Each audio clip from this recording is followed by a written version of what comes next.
I was universally guided to go on the Leaders Who Coach course in about April 2020, and I ended up being student number 1. That doesn't mean I was the best, it was just I was the first. The best is yet to come, I'm sure. I was so moved by the course that I actually decided to train as a coach myself. I realized that I wanted to become more invested in Better Conversations and the Leaders Who Coach program, and CHAM generously invited me to become a tutor. The cohorts run for a long time. They're 12 weeks, it's 90 minutes a week with a few breaks, so it ends up running for about 15 weeks. So it's really in depth because I have first-hand experience of what that path is like and how the different assignments and videos and challenges actually help you to form yourself as a leader. I really know the value that people are going to get out of particular parts of the course and how specifically it will change them. The peer scenario, I found that really amazing when I was doing the course, and I really encourage peer-to-peer commentary as well. I can also remember having started off and being terrible, and then through the peers and CHAM as the tutor, growing over the time of the 12 weeks and then having another go later and just being so much better. Watch it organically grow. They don't have to learn everything the first, the second, the third week. There's time. It's a high percentage at work, but it permeates different parts of people's lives. So with their partner, with their family, how they treat their kids, it really affects the person holistically. You cannot just turn the skills on and off. Having the experience as a student and a coach and a tutor just helps me pull all that I've learned together to try and harness that to help my students have the best experience. I had this instinctive, built-in reaction that when somebody told me they had something that was a problem or they were stuck, I immediately wanted to go into solving their problem. And I thought, because of my upbringing, that was what you do and that's how you best help people. And I found out I was completely wrong. Instead of, solving the problem for the person now through the Leaders Who Coach program and coaching, my focus is on having the person solve the problem for themselves. And it sounds small, but it's a massive shift. I remember on one cohort as a tutor, I was saying, it's like wild horses trying to go the solutioning mode, and you really have to just try and calm them. In my first coaching session on the course, of course, I didn't have that solutioning part under control. I didn't have the listening part heightened. It was very much, you talk and I'm ready to talk straight away. A lot of it is about self-regulation as well, and calming yourself. I'm generally quite an energetic and loud person, and I'm not always with energetic and loud people.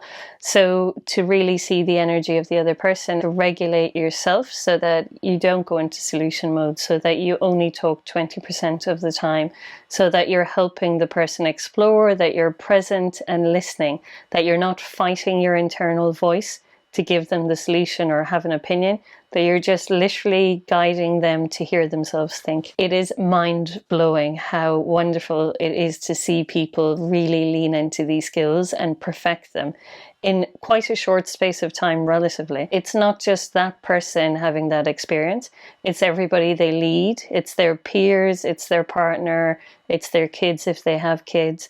It goes on organically beyond what we will ever know as tutors. How you're honouring your values is really important to your happiness, your success, your flow. You don't want that feeling of being blocked or being undersatisfied or frustrated. We basically tell everybody via an exercise to go away and to think about their values. Students go through the course having those values closer to them than they ever had before, and thinking about the honouring of those values in a very deep way day to day. The more you honour your values, the more productive you are, the more happy you are, the less resistance there is, the more creative you are. So it's a wonderful piece of self-awareness that I've gained from the course. You get some amazing insights into yourself, things, aptly named blind spots, things you're not aware of yourself. One of the major things was, adjusting my energy to the people around me. As an extrovert and somebody who feels they need to fill the silence, that was very challenging for me. Silence in itself actually is a self-awareness, being able to hold the silence, being self-aware that I'm holding this silence for the benefit of the other person. Prepping your body, prepping your breathing, prepping your notes, knowing that if something stressful happened 5 minutes ago, that you need to calm yourself down for your coaching meeting with your next report to be effective. There's a wonderful thing that we do at the end of the course, which is called the time capsule. And that is almost a love letter to yourself, where you state your intentions and where you want to go and what your values mean to you. And it basically is something that you get a year later that you send to yourself.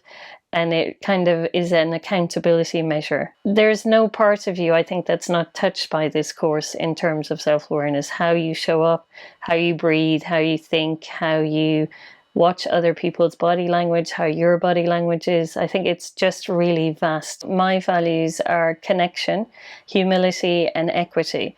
And they are things that I probably lived naturally, but without having them called out specifically. Whenever something greaty happens or something that makes me feel unhappy, I can now go and think about it in terms of my values. I can think about, has connection been ruptured with somebody? Am I being distant from someone? Am I isolating myself? How I behave is largely down to connection. That value is very, very strong for me. And if I'm not doing that, then I get sad quickly, or I get feeling like I don't have a purpose. Every cohort I go through, I just feel like I've got the best job in the world. By coming on this course, you really get to learn these values, and if you can keep them front in your mind, they alter how you behave. It's really the feedback of the students on the course, the leaders who coach, that is the part where we get to understand the individual. One peer will have taken a lesson in one particular direction because of their specific personality, and that will have the effect of inspiring another peer to think about it in that way. By putting people together in a room, a virtual room at the moment, to kind of say how they've ingested this lesson is a huge cross-pollination delight for a tutor to witness. So the individual really comes through in the course. They might be lacking in confidence, or they might be trying too hard, which never sounds like a bad thing, but it has an effect. On the first coaching sessions, you'll see someone who's like so determined to do a good job that they might almost be overbearing and putting their solutions in there. And it's all from a good place. They'll go from a state of being under pressure, speaking fast, not letting the client lead, not giving the space to have the client respond, to creating like this calm state, and it just feels like flat water on a lake. Just having these absolutely stunning questions. And for me, when I see a leader on the course do a coaching practice, and their client that they're coaching looks up and they really go silent, and I just know that's a cracker of a question. They allow the silence and they allow the space, and they're really connected with their client and the client's body language and what's being said, what's not being said. The passion levels, when they know that they've done an excellent coaching session, they're just off the radar. There's a great sense of support of each other in the cohort as well. People are nervous when they haven't done it, and when they see someone else do it and they get flustered, they're even more nervous. So there's a real sense of community. I'll see extroverts really start to listen and really, let other people speak.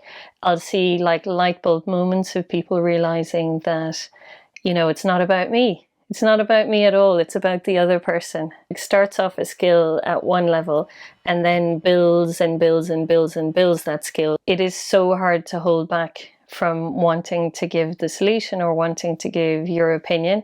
And actually just releasing that and letting go is very liberating. Leaders will come back and say that, with my partner, I just... this is brilliant. I just realized they wanted to be heard and I didn't need to solution. And when I solutioned, they were getting upset with me. And I have this powerful thing now where I just listen and I repeat back and I ask questions. With the blind spots exercise, we try to get people to, take feedback and not be triggered. It gives people the skills to empower the people that look up to them. It is the gift that keeps giving. The impact beyond the course for the leaders who go through the Leaders Who Coach program will be that they have teams that feel stable, that know what's going to happen, that have transparent communication. There's accountability, there's trust, there is productivity, there are enough there's enough value in each of the relationships that there's give and take. There is the ability for difficult conversations to occur with the greatest level of care, for honesty, for productivity, for growth, for empowering. I'm thinking integrity, I'm thinking safety, I'm thinking diversity. Just places where conversations can happen and feelings can exist and being human can exist. And also the gel that comes from a really good team of people who know how to speak to each other and how to work with each other. Leaders Who Coach is wonderful because it has given me the permission to show up authentically. That involves seriousness and trust building and listening and all of the things we've talked about. But it also gives me huge permission to be absolutely goofy and a child. Workplaces don't have to be dry and boring.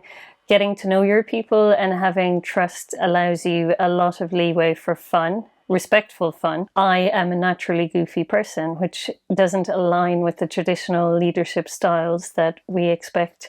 And I think it gives me permission to do the serious work, but also to have lots of play and light in there as well. I think I had role models who made leadership feel like a dictatorial, dry, authoritative, pressurized passing down of information, like you shall do this. Now I think of leadership as a holistic approach to basically embrace the human that is in front of you and have them embrace you, whilst also working towards goals in an effective manner. I think it's a very intimate way of leading and I love it and I totally embrace it. I feel I found my community in Leaders Who Coach. I feel like the people who come to us are genuine and warm and willing to learn and supportive and honest and dedicated and funny. We're getting diversity more and more through on our courses,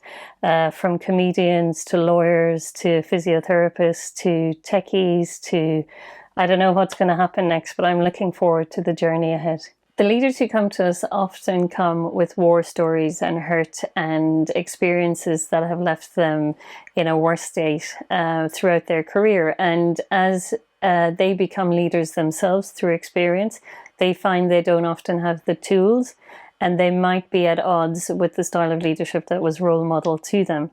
It's like coming to a sanctuary because they're with like-minded people who care about people's feelings, about empowering the people around them, not like clutching power and hiding it away. We are changing leadership to be empathetic and well-rounded and aware, transparent, brave, courageous. We're growing from our students as well. It's not just a one way where, the course is being taught and that's it. Coming back at us is amazing feedback and different perspectives and usages for the lessons we're teaching. So as our community grows, we're evolving thanks to everyone who's involved. If we had a model for making people sit down and have meaningful conversations that are honest and deep, I can't think of an area that it wouldn't improve the world in, and I think the world severely needs that right now.